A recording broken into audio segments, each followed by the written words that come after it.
So it's hot, like really, really hot. I mean, it's a good thing I've got my my fan here. Hang on, powered by Cadillac. That's rude.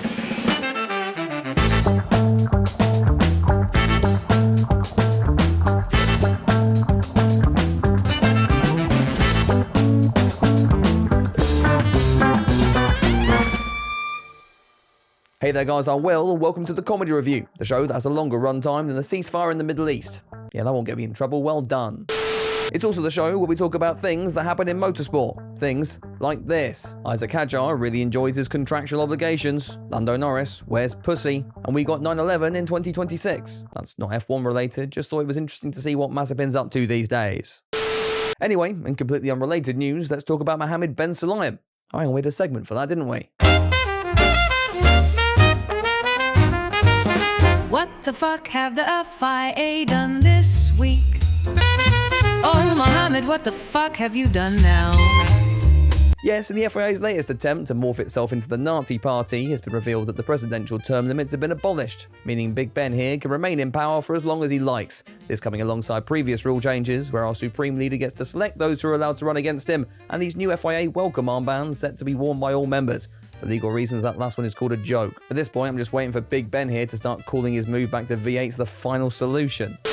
Elsewhere, we've got some driver market news. Formula 2 frontrunner Nikola Solov rumoured to have already signed a deal with V-Carb for next year. And Liam Lawson, fresh off talking about his struggles on a podcast this week, finding out about his upcoming demotion via social media for a second f***ing time. This has since been rejected by the team, and we already debunked this earlier in the week over on my Instagram. Just a subtle plug to go and check that out after watching this one. Other paddock rumours have linked Max Verstappen to McLaren and Esteban Ocon to the job centre. But don't worry, my fellow croissants, Ao Komatsu has full trust in the Frenchman, and everything is okay. Hey, at least that seat's not going to reserve driver Ryo Hirakawa. Well, especially not after this.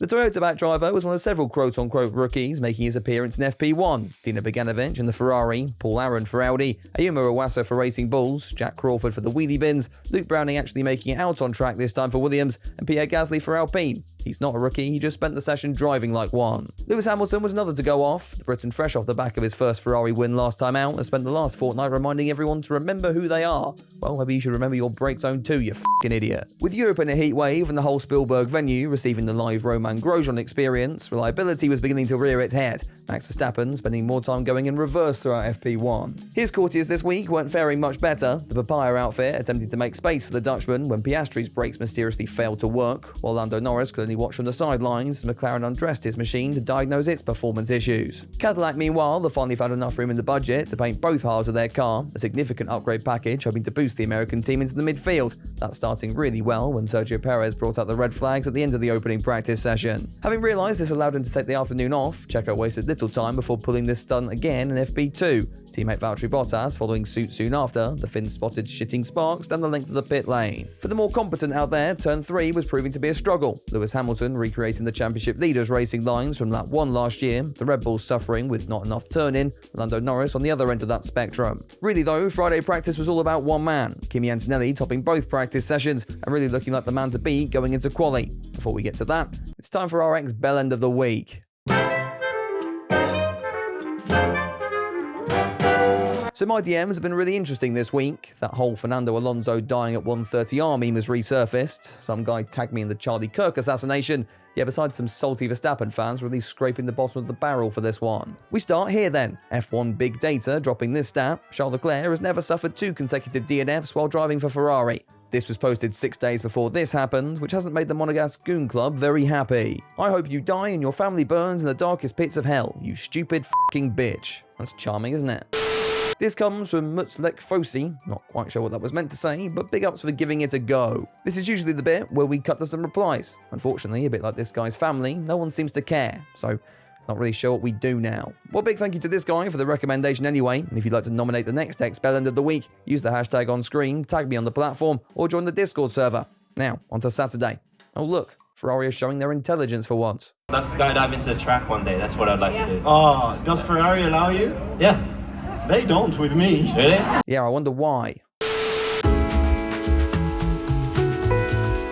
So as this Red Bull mechanic questioned his life choices, final practice was getting underway and Charles Leclerc was making up for lost time in the Ferrari by emulating Lewis Hamilton's run plan. I'm not quite sure the turn 3 cock-up was also necessary to replicate. Cadillac had also forced their drivers out onto the circuit, Sergio Perez and Valtteri Bottas doing their best to throw their machines into the Austrian walls. They're holding up to go 19th and 20th respectively. No bonus points for guessing who ended up behind them. Other than that, and Max Verstappen finding even more things to complain about, it was a fairly quiet final session. Mercedes still ending it on top, though this time it was George Russell taking the spoils. That set us up for a fantastic German-powered duel for qualifying, though as it would turn out, things wouldn't quite be that simple. We'd have to remove the screamers first, as Q1 got underway, pressure already mounting on the Williams pair when the Haas of Ocon decided it wanted to be competent for once. They would find themselves out, along with the caddies and the wheelie bins, Alonso and Stroll finding a new low when, despite being on the shortest circuit on the calendar, they were a second off the pace, and Valtteri Bottas in 20th. Q2 would see Max Verstappen in the hot seat, the Dutchman 10th in the dying moments of the session, though still deciding the best place for him was apparently the pit lane. Thankfully, the only cars behind were the Audis, Alpines and the Haas pair, and despite hairline almost sneaking in, Verstappen would be safe to take part in Q3,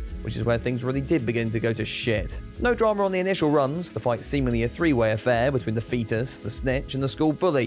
Ferrari, meanwhile, were busy fingering themselves, Hamilton finally making it around turn 3 for seemingly the first time all weekend, so shocked at this achievement he aborted the rest of his lap. The glue factory would recoup for the final runs and suddenly go fastest of anyone, Leclerc leading the way from Hamilton as the McLarens failed to make similar progress. Next up was Max Verstappen, and yeah, that's not gone very well.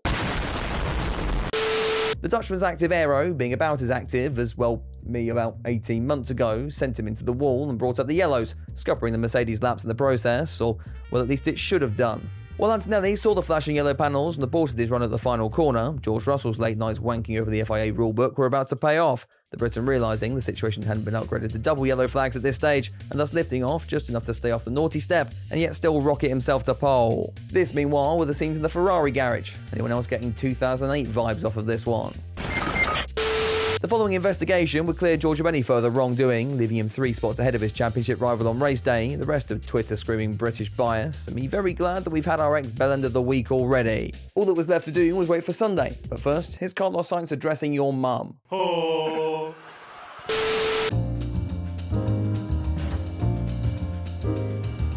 On to said race day then, as George Russell re-identified as a tit, and Fernando Alonso got to drive the fastest thing he's been in all year. I mean, look how happy he looked. It was time for lights out, and 21 of the 22 cars navigate the first lap without issue. Not sure what circuit Kimi Antonelli thought he was racing around, but hey, could always be worse. Look what happened last year. Some good news for Cadillac fans, Bottas and Perez were on fire. Now, some bad news for Cadillac fans, Bottas and Perez were literally on fire.